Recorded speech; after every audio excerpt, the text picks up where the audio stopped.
উপমহাদেশের মধ্যে একমাত্র নাটোরের মাধবনগরে মদনমোহন মন্দিরে জগন্নাথ দেবের ১৫০ বছরের পুরনো পিতলের রথযাত্রা উদযাপিত হয়েছে। নাটোরের নলডাঙ্গা প্রতিনিধি ফজলে রাব্বি জানান, রবিবার সকাল থেকে মাঙ্গলিক আনুষ্ঠানিকতার মধ্য দিয়ে উপজেলার মাধবনগরের মদনমোহন মন্দির থেকে ১৫০ বছরের পুরনো পিতলের রথ রশি দিয়ে টেনে যাত্রা শুরু করা হয়। এই রথযাত্রায় অংশ নেন ভারতসহ আশেপাশের কয়েক জেলা উপজেলার হাজারো পুণ্যার্থী। নানা সাজে ঢাকঢোল বাজিয়ে রথ টেনে নিয়ে যায় ভক্তরা। ৭ দিন পর ১৬ই জুলাই এখান থেকে উল্টো রথে ফিরবেন শ্রী শ্রী জগন্নাথ। মঙ্গল, মুক্তি আর শান্তি সমৃদ্ধির এই যাত্রা মানব জাতির জন্য আশীর্বাদ বলে জানান নানা বয়সী ভক্তরা। পূজা উদযাপন কমিটির সভাপতি পিন্টু অধিকারী বলেন, প্রতি বছরের মতো এই যাত্রা মানুষের চাওয়া পাওয়ার সন্নিবেশ ঘটায়। ১৫৬ বছরের পুরনো পিতলের এই রথটি ১২ ফুট স্কয়ারের, ২৫ ফুট উচ্চতায় ও ১২টি চাকা রয়েছে। এই চাকার ভেতরে রয়েছে ১২টি পিতলের পাত, ১২টি কোণ ও ১২টি পিলার। মাধবনগরের ১৫৫ বছরের পুরনো রথ উপমহাদেশের সর্ববৃহৎ ও প্রাচীনতম।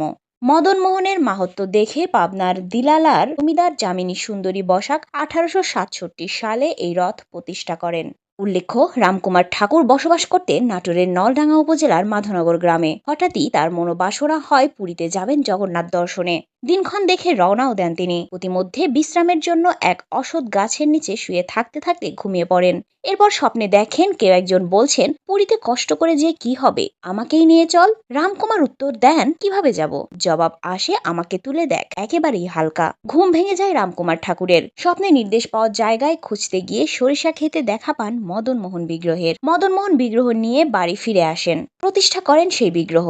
লোকমুখে ছড়িয়ে পড়ে এই কাহিনী পৌঁছে যায় পাবনার দিলালাপুরের জমিদার যামিনী সুন্দরী বসাকের কানে। যামিনী সুন্দরীর পরাগায়ন ছিল মাধবনগর। এদিকে যামিনী সুন্দরীর ২ মেয়ে শৈলবালা দাসী ও কালী দাসীকে বিয়ে দেন নাটোরের পূর্ণচন্দ্র বসাক ও মাখনলাল বসাকের সঙ্গে। মাধবনগরের মদনমোহন বিগ্রহের কথা শুনে যামিনী সুন্দরী মদনমোহন বিগ্রহ পাবনা নিয়ে যেয়ে প্রতিষ্ঠা করতে চান। পর্যায়ে নাটোরের হালতি বিল পর্যন্ত বিগ্রহটি নিয়ে যাওয়ার পর আর নিয়ে যেতে পারেননি বলেও জানা যায়। মদনমোহনের মাহাত্ম্য দেখে যামিনী সুন্দরী মাধবনগরে ১৭০০ শতকে মদনমোহন বিগ্রহের মন্দির প্রতিষ্ঠা করে দেন। মন্দির পরিচালনার দায়িত্ব নেন তিনি।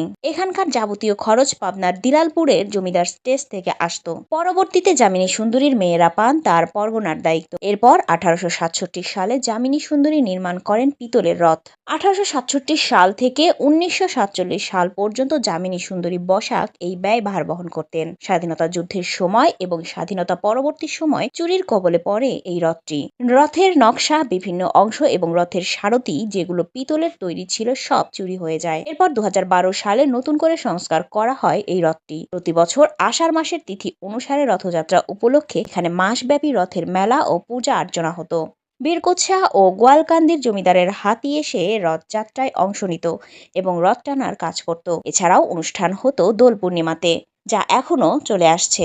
রথের নামে বর্তমানে ১৫ বিঘা জমি আছে। রথটি রক্ষণাবেক্ষণ, পূজা অর্চনা করছেন পিন্টু অধিকারী। তিনি রাম ঠাকুরের বংশধর। কিন্তু রথের জমি থাকলেও সেই জমিগুলো বিক্রি হয়ে বিভিন্নভাবে হাত বদল হয়ে বেদখল হয়েছে। বেদখল হওয়া এই দেবোত্তর সম্পত্তি ফিরে পাওয়ার দাবি করছেন স্থানীয়রা। আমাদের যে বহু পুরাতন ঐতিহ্যবাহী রথ, এখানে অনেক হাজার হাজার লোক এখানে আসে, যে যেটা মানত করে তার সেটাই আশা পূর্ণ হয়।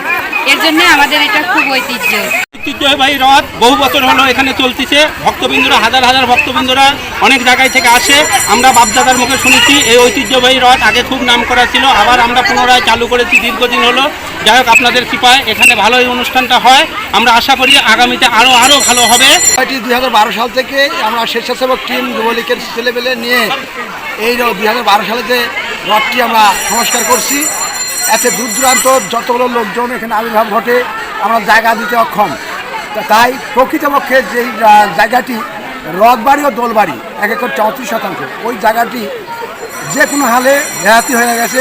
এই জায়গাটি উদ্ধার করে নিয়ে আমাদের এই প্রতি বছরে এই অনুষ্ঠানটা পূর্ণভাবে উদযাপন করার সুবিধার জন্যে এখন আইনভাবে হোক আর যেভাবে হোক, কোন ধারা মোতাবেক এটা আমাদের আয়তনে আসে, সেই জন্য আমরা ডিসি এবং নেতা কর্মীদের কাছে আমাদের একটা করজোড়ে অনুরোধ, ওনারা সহযোগিতা করে আমাদের উদ্ধারণ করে বলে আমরা সুষ্ঠুভাবে শৃঙ্খলাভাবে অনুষ্ঠান করতে পারি। ভারতের থেকেও বহু লোক আসছে রথযাত্রা দেখার মতন। এটা খুব ভালো রথ, ঢালাই রথ দেখার মতন।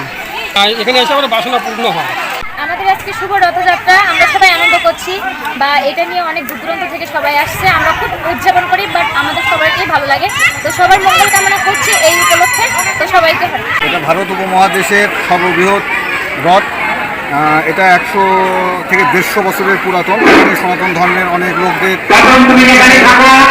পূজা অর্চনা হয় রথযাত্রা করে। তারই ধারাবাহিকতায় এখানে আজকে আপনারা দেখছেন যে এখানে রথযাত্রা প্রতি বছরের ন্যায় হয়। এই জায়গাকে ঘিরে অনেক হচ্ছে তাদের ধর্মের অনেক জায়গা পড়ে আছে, যেটা হচ্ছে সংস্কার এখনও করা হয় নাই।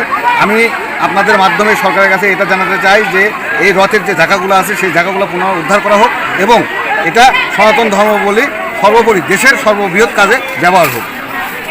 রথ উৎসব প্রতি বছরের নাই, এবার খুব সুন্দরভাবে রথ উৎসব হয়েছে। কিন্তু আমাদের যে রথের যে জায়গাটা সেই জায়গাটা ব্যাহতি হয়ে গেছে। আমাদের যে ভক্তবৃন্দ রথ টানে তারা আনন্দ পায় না। যেখানে রথ থাকতো সেই জায়গাতে রথ নিয়ে গেলে ভক্তবৃন্দরা খুবই খুশি হতো। এবং আমাদের এই রথটা অনেক পুরাতন পিতলের রথ। এটা বাংলাদেশের ভিতরে একমাত্র বৃহত্তম এই পিতলের রথটা। আমাদের 1867 সাল থেকে রথটা অনুষ্ঠিত হইতো। ভারত পাকিস্তান ভাগ হওয়ার পর বন্ধ হয়ে গেছে। 2012 সাল থেকে আবার পুনরায় রথটি চালু হয়েছে এবং এই রথটা ফাঁকা জায়গাতে পড়ে আছে। সরকার যদি একটু নজর দেয় এই রথটার ঐতিহ্য আর কষ্ট হয়ে যাচ্ছে, অনেক কিছু চুরি হয়ে যাচ্ছে। এই রথটা যদি সংরক্ষণে যদি একটু সরকার নজর দেয় আমরা খুশি হই।